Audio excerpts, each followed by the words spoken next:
అసలు ప్రజలలో మీ పరిస్థితి ఏందని మీకు అర్థం చేసుకుంటున్నారా?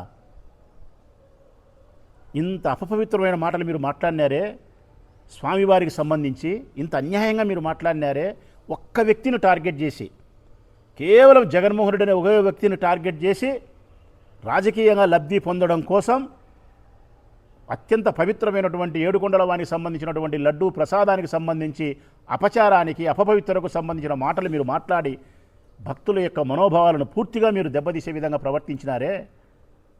సుప్రీంకోర్టు జోక్యం చేసుకుంది. ప్రజలారా,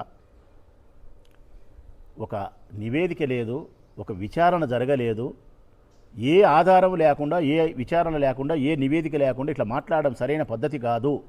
మీరందరూ దీని మీద మాట్లాడకుండా నిశ్శబ్దంగా ఉండండి.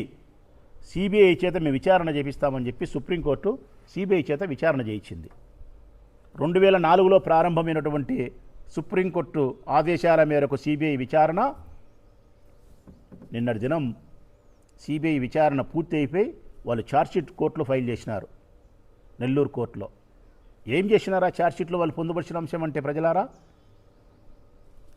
చంద్రబాబు నాయుడు చెప్పినట్టు, పవన్ కళ్యాణ్ చెప్పినట్టు, విషపత్రికలు విషాన్ని చిమ్మినట్టు, ఈ భజన పరులు వండి వార్చినట్టు ఎక్కడా ఏమీ లేదు. జంతువుల యొక్క కొవ్వుతో తిరుపతి లడ్డూ ప్రసాదము చెయ్యలేదు. ఇందులో జగన్మోహన్ రెడ్డికి, వైవి సుబ్బారెడ్డి గారికి, భూమా కరుణాకర్ రెడ్డి గారికి, ఈవో ధర్మారెడ్డి గారికి ఎవరికి సంబంధం లేదు. వాళ్ళ ప్రస్తావన కూడా ఛార్జ్షీట్లో లేదు. ఒక్కచోట కూడా ఒక పేరులో వాళ్ళ అక్షరం కూడా ప్రస్తావించలే.